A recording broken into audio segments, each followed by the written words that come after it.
Hi, I'm John. And I'm Julie. We're the hosts of the Hartford Fund's Human Centric Investing Podcast. Every other week, we're talking with inspiring thought leaders to hear their best ideas for how you can transform your relationships with your clients. Let's go. Linda, welcome to the Human Centric Investing Podcast. We're so excited to be here with you today. I'm really happy to be here. Thanks. So, Linda, we're going to talk on the podcast today about one thing that I know I can't stand the topic of negotiating. Like the thought of buying a car, asking for a raise. Like I'm an avoider, to be sure. And so I can't wait because I'm waiting for you to instruct me on all the things I need to know to get my mindset right around this topic. But not only, I hope we can talk today both about mindset, but also about technique. So, I guess with that as an intro, kind of how should we be thinking about negotiation, and maybe how are many people thinking about it the wrong way? Yeah, well, you raised what are kind of stereotypical negotiations, like buying a car. Everybody, when you think about negotiation, you think, oh my God, I have to buy a car. It's such a terrible experience. And it is a terrible experience buying a car because it's a very atypical actual negotiation, even though that's the first one people think of, because you're negotiating a one-time purchase with someone you don't know, all about price. It's a super competitive situation, and that can make people feel very uncomfortable. And car dealerships seem to have a real knack for dragging it out and making you feel uncomfortable. But John, the way to think about it is that negotiation is so much bigger. It's the things that you do every single day, and or maybe that you don't do every single day that you ought to. It's discussing something with a colleague. It's talking about where you're going to go to dinner with your partner. It's working something out on a team about who's going to do what. Those are all negotiations. And to really frame those as the opportunity to advance your interests, obviously, but also to help the other side reach a good outcome as well. And when you think about negotiation as that way, hopefully you feel a little better about it, right? For sure. That it's a more cooperative endeavor, and something that doesn't have to be full of a lot of stress. I'm thinking of a financial professional maybe working with a client who is looking either to buy something, or maybe they're having trouble with a family member, trying to figure out who will host a holiday or where the family is going to go on the family vacation that's supposed to be filled with joy, Yeah. but all of a sudden becomes incredibly stressful. How could the financial professional help their client maybe go through this process a little bit more smoothly? And we can pick either example, depending on what you want to walk people through. But Yeah. I just think that that would probably be, something where that's additional value that could be added to that relationship. Yeah. Well, negotiation is a great way to manage conflict because unresolved conflict is stressful. It harms our professional and personal relationships. And so, using negotiation to actually dissolve the conflict and create agreements that all sides are happy with is a way that you can really increase value for your clients, because it can reduce stress, it can improve financial resources, all of those kinds of things. Fortunately, though, negotiation is not rocket science. A few easy steps to follow, and you can negotiate just about anything. So maybe we should walk through some of those steps. That would And be great. okay, we can pick an example about where the family is going to go on vacation. I'm sure you've all had this discussion in your families. I certainly do too. Um, the first step is really to think about what you want. Not like, I want to go to Puerto Rico, but what is it about that place that would be useful for me? I can go to the beach, we can have good food. And so to be thinking about what are the things that would make me happy on a vacation? Now, that's important to do because the option I say I want, say Puerto Rico, may not be good for someone in my family. And yet we could find another option that would still satisfy my interests, the things that are really important to me, going to the beach, having good restaurants. Okay. So to really think carefully about what are the things that motivate me and what I want. That's really the first step. The second step is to gather some information.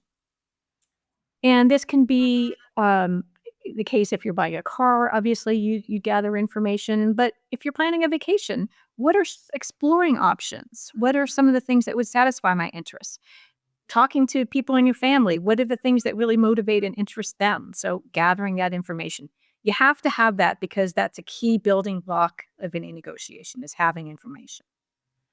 The third thing would be to assess what I call negotiation parameters. And any good negotiation book you pick up is going to have a list of these terms, like your alternative to a negotiated agreement, what your goal is. And so to really think carefully about the things you want and need in order to have a successful negotiation. The fourth step is to establish a cooperative mindset. So go into the negotiation not, this is going to be a battle and a war and I'm going to fight and win, but we're going to have a discussion about this. How can we all make a good choice that'll work for us as a family? And so thinking about how am I going to encourage that dialogue, right? That cooperative dialogue. And so you don't want to do something like say, well, here's where I want to go. That's very competitive. It's setting out your position. Instead, open it to have a discussion. What are people wanting to do? What kind of timing works for people? And so to have that cooperative mindset and communicate, this is a discussion, not about. And then the last step is to really plan a strategy. So it's really important to start off a negotiation on a positive foot. And so what I like to tell people is to develop an opening script, okay? And think about it as a movie script, your role. Here's what I'm going to say in this first scene of this dialogue. And you don't have to deliver it exactly as you've written it, but be very thoughtful about what are the things I'm trying to communicate. I'm trying to communicate openness, dialogue, willingness to figure out a solution that works well for everybody and have that script really open up this discussion in a way that's really positive. And I know I ran through those very fast, but literally those 5 steps can be used to negotiate the purchase of a car or to create a peace agreement between 2 countries having conflict. They're all kind of the same in terms of the steps you need to follow to have an effective negotiation. So, Linda, when I go into a negotiation, should I be mindful of the fact that everything I want probably isn't going to happen? Like, is that how we get away from the I win, you lose type of mentality? Like, what should my mindset be Yeah. entering that first step? Yeah, I think the first thing is to really think about it is negotiation is not necessarily a win-lose situation. Mhm, There are a few situations that are that way, like buying a car, okay? The mhm, higher the price, the better for the dealer, the worse for me. There is no win-win, okay? mhm, But think about the family vacation example. There are clearly some outcomes that would be terrible for everybody, right? mhm. And then other outcomes that would be better for all parties than some other outcome. And so just because I'm doing a little better doesn't mean someone else necessarily does worse. Mhm. And so if you're open to that possibility, it can get you thinking about negotiation in a really different way. It's interesting, Linda, as you went through those 5 steps, how much preparation is involved. I think that's Mhm. surprising to me. I could see the car example because maybe we're researching, numbers and how many cars are out there at other dealerships and, some of those facts and figures. But Yeah. just even from more of the human centric examples, it was interesting to me how much research, preparation, thought goes into not only why do I want that and maybe, Yep. getting some details down, but then also maybe how will my other family members potentially react. That's such an interesting concept to me. The amount of research that goes into it. Is that surprising to people typically when they learn more about this? I think it is because people think about what determines how I do in negotiation is what happens in the room, Right. the Yes. boardroom or Exactly. the family dinner table or wherever it is. And really, how well you do in negotiation is determined by everything you do before you even open your mouth. Mhm. It's all the thinking and planning and, um, practice that you do ahead of time to really make sure that your interests are well served and that the negotiation is a productive and positive one, right? Because if you're negotiating, say, at a family vacation, at the end of the negotiation, you're spending the rest of your life with these people, right? It Right, is not right. something that you want to have this negotiation affect badly these ongoing relationships. And so it is important to have some thought and care into how I prepare. And I do think most people are surprised at what needs to be done. Now, it doesn't mean it takes a long time, but it Mhm. does mean some steps and go through and doing some thinking. And the great thing about negotiation is you get a lot better at it the more that you do it.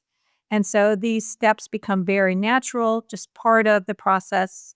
And they tend to not be so cognitively taxing the more that you negotiate. Linda, you mentioned some of those, some of the tools or the terminology of negotiating, Mhm. and the one you mentioned was a best alternative to a negotiated agreement.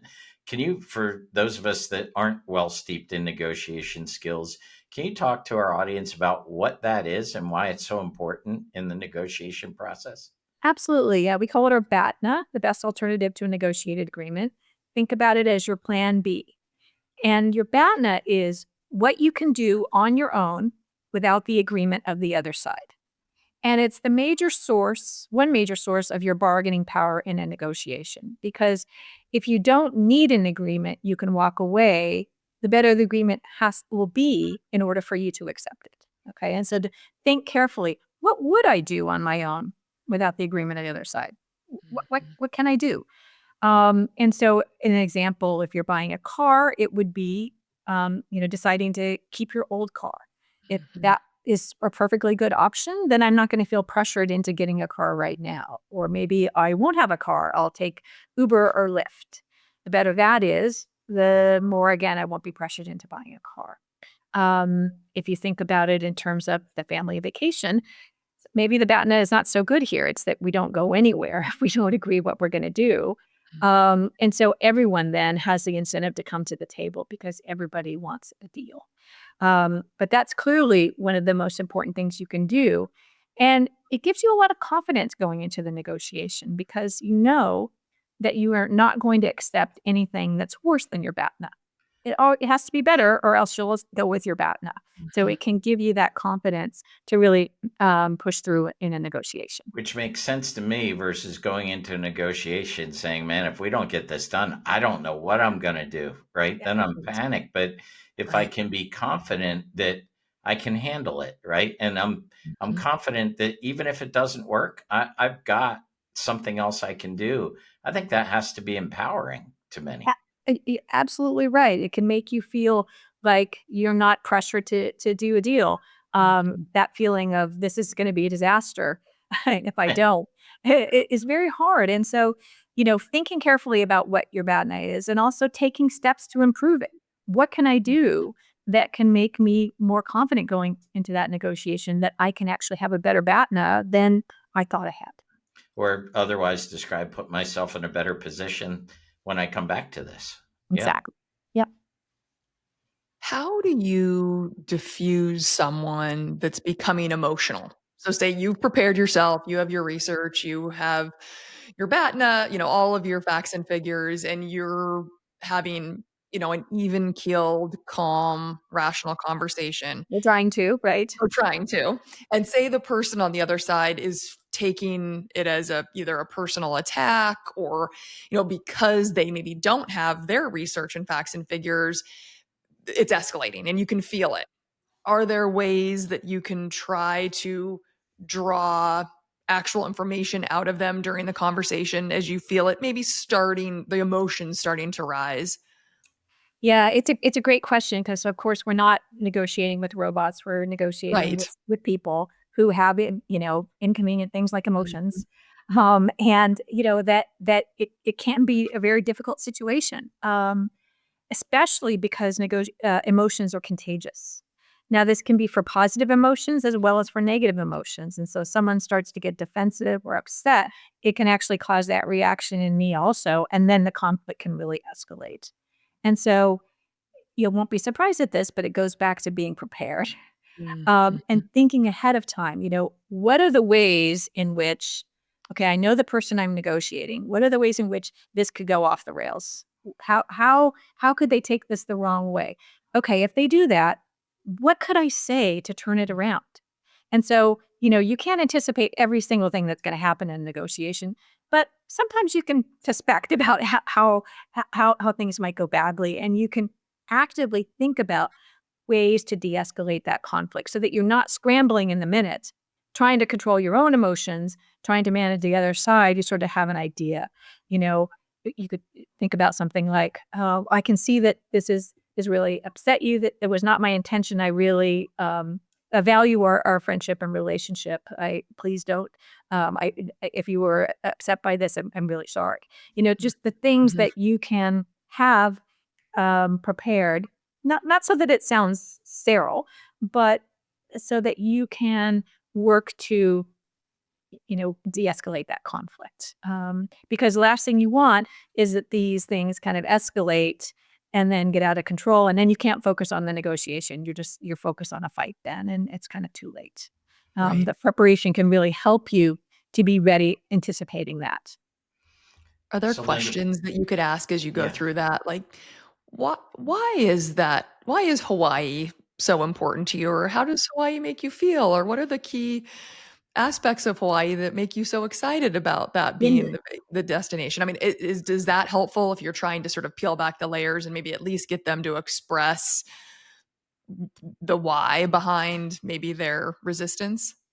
Absolutely, because it's possible they haven't done as much preparation as you have. They have Right. a reflexive thing about, "Oh, I Mhm. wanna go to Hawaii." Maybe not with a clear understanding there could be options that could be just as good as that for Mhm. them, and so asking about that, absolutely. One of your best negotiation strategies you have in your toolkit is to ask a good question. Like, "Help me can you help me understand why this is a great option?" Or, Mhm. can you help me understand why the option I mentioned doesn't work? I really like to hear what your Mhm. concerns are about this. I want to find a way to alleviate those concerns. And so getting them to think then more creatively, analytically, less emotionally, can really help the negotiation get back on track. Linda, one of the parts of preparation you talked about was the opening statement. And I Mhm. think sometimes we can do all our research, we've got our BATNA, we're feeling really good. Do you have any suggestions on crafting an opening statement? Like, how would I think about constructing it if I've done all my homework? And what am I trying to do with that opening statement? Yeah. You're trying to do a couple things. First of all, you want to establish what it is you want to talk about. Okay. So you have to start with something like, "Hey, I want to chat about our holiday plans." Okay. Mhm. So topic, introduce the topic. Set a positive tone. I think there are lots of options we consider, and I'm anxious to hear about everybody's thoughts about this, right? That Mhm. communicates not, "I'm going to lay down the law here, we're going to do it my way," but I Right. want to hear from everybody. I want to talk about this and we'll resolve it together. And so that's setting that right mindset. Okay. And then you might lay out an option saying, "I was thinking about going to Puerto Rico, but because it has some things that I like, but I'd like to hear what people think about that, and also discuss some other options as well." Again, you've laid out an option, but you've suggested that you're open to it. And then make sure that you close communicating something about it being a dialogue. Like, who wants to start first, and chat about the things that they're hoping to achieve on this vacation. So those are kind of the loose components for that type of negotiation. And I Now, think, Linda, often what we hear, like I know from clients that Julie and I have presented in front of, and sometimes even the clients asking on behalf of their daughters or their sons, saying, "Okay, let's say I'm asking for a raise for a job position for a does that negotiation differ, or does it not differ in process? It's just a matter of kind of how we construct things." yeah, the topic is different, obviously, but the basic components are the same, right? It's a long-term relationship. There are several issues involved. It's not just what your salary is going to be, but your title, your responsibilities, how this is all going to work, what training you might get. You'll have to, again, you'll do some research by thinking about what um, the the possibilities are for these. You'll want to have a dialogue about it. It's not, I'm going to go and I'm going to demand a raise or I'm going to quit, right? It's like, I'd like to talk about me advancing with this organization. And it's about that dialogue. And again, it's about an opening script. So the same building blocks, just in a different context, and being really thoughtful about the fact that, again, this is an important long-term relationship. I want to use negotiation to not deteriorate, but maybe even improve my relationship with the other side. And that's possible. And maybe that'll make you feel a little bit better, John, about negotiating. You think So there's yeah, actually for sure. opportunity No, for that's me. the mindset we Yeah. talked about, which yeah, Yes. for sure. I agree. Yeah. Linda, is there ever a point where if the conversation is just going in circles, things aren't being established, right? We're not coming closer together. Maybe emotions are starting to run high. It's just not a productive use of time. Is it okay at any point to say, let's pause this for now? Let's sleep on it. Maybe we could all come back with our list of what those key aspects of our vacation destination are and sort of share those, or do some of our homework and come back together. Is Yeah. that ever an okay interim resolution to just hit It's the pause always button? okay. Yeah, Okay. absolutely. And, sometimes it's appropriate to take a longer pause than others. Mhm. For a negotiation that's maybe a relatively quick, but it's going off the rails, you could even do something very short, like say, hey, I could really use a cup of coffee. You want to take a quick break and I'll get you one Mhm. too, and we can come back to this. Or, oh, wow, this discussion has given me a lot to think about. I Mhm. need to go and wrap my head around this. And can we regroup next week after we've had a chance to think? Okay. Totally okay. And a really good thing to do if a conflict is escalating, or perhaps the other side has thrown something at you that you weren't prepared for, you hadn't thought about, and you want to give it some time. And Mhm. so that's always a good idea. Make sure that you, though, leave the negotiation not in a negative place, and say, Right. I appreciate Mm. that we've had this conversation. I'm looking forward to regrouping next week. Well, Linda, this entire podcast episode, I've been working on researching some ideas, and I've crafted an opening statement if you're ready for it. Awesome. Linda, it has been a lovely time that we've spent together, and I have learned so much.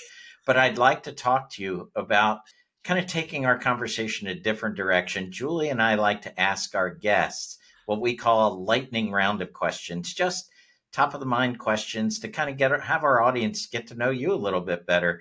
Would that be something you'd be willing to discuss with us? That sounds great. I think it'll be fun. Let's do it. This is easy. I That am was a ready. I've got a successful new lease negotiation if on I've my ever heard one. negotiating life. That was a Yeah, great save, John. That was I'm great. ready. I'm Yeah. ready. Well, with that, I'll ask Julie to ask our first question. What's your favorite season of the year and why? Summer, because it's hot. I love hot Mhm. weather. Are you a night owl or are you a morning person? Neither. I'm a sleeper. So, I'm really good in the middle of the day. Good, good. What's your favorite quote or mantra in life? Um, what is my favorite quote or mantra? I guess you only live once would be how I'm thinking about things lately. Mhm. And my last question, in this age of digitization, do you use a paper to-do list or a digital to-do list or no to-do list at all? Oh, it's so embarrassing. A paper to-do list. I even have a paper calendar. My colleagues just laugh at me. But yeah, I'm old school. I love that. What's one thing people would be surprised to learn about you? I guess that I'm actually an introvert. Most people think I'm kind of an extrovert, but I would say definitely an introvert. Thank you so much, Linda, for joining us today to share your insights and expertise on negotiation. And for our audience, if you're interested in learning more, please feel free to visit Linda's website at thenoclub.com. You can also check out her other books called Women Don't Ask and Ask for It. Again, Linda, thank you so much for all that you shared with us today. Well, this is great. Thanks for letting me talk about my research. Thanks for listening to the Hartford Funds Human Centric Investing Podcast. If you'd like to tune in for more episodes, Don't forget to subscribe wherever you get your podcasts. And follow us on LinkedIn, Twitter, or YouTube. And if you'd like to be a guest and share your best ideas for transforming client relationships, email us at guestbooking@hartfordfunds.com. We'd love to hear from you. Talk to you soon. The views and opinions expressed herein are those of the guest, who is not affiliated with Hartford Funds.